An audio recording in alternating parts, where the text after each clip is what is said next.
এবাৰ হিমন্ত বিশ্ব শৰ্মাক নিমন্ত্ৰণ জনাই আছোঁ যে হিমন্ত বিশ্ব শৰ্মাই বহুত দাদাগিৰি কৰি থাকে, যে তেওঁ বহুত জনপ্ৰিয়, তেওঁ কোনেও হৰুৱাব নোৱাৰে।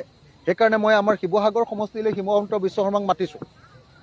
মই বোলো আপোনাৰ ইমান যদি দম আছে মোৰ শিৱসাগৰ সমষ্টিলৈ আহক, আপুনিও খেলক ময়ো খেলিম। আপুনি 200 কোটি টকা খৰচ কৰিব, মই 1 কোটি টকা খৰচ কৰিম।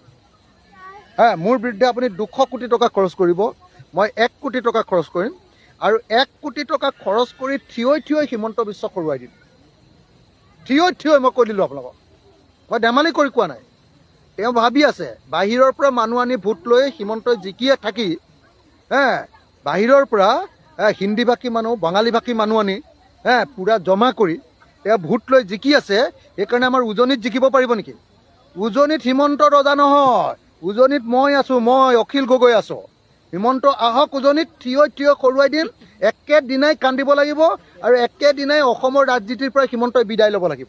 আহক, মই চেলেঞ্জ কৰিছোঁ হিমন্ত বিশ্ব শৰ্মাক, মই চেলেঞ্জ কৰিছোঁ।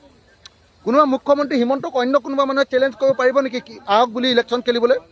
ময়ে অসমৰ একমাত্ৰ মানুহ, মই চেলেঞ্জ কৰিছোঁ শিৱসাগৰলৈ হিমন্ত আহক, 200 কোটি টকা লৈ আহক। এইবাৰ 100 কোটি টকা লৈ গৈ কি কয় গৌৰৱ গগৈক হৰুৱাবলৈ গৈছিলে, আমি গৌৰৱ গগৈক জিকালোঁ, হিমন্তক হৰুৱালোঁ। এইবাৰ 200 কোটি টকা লৈ আহক,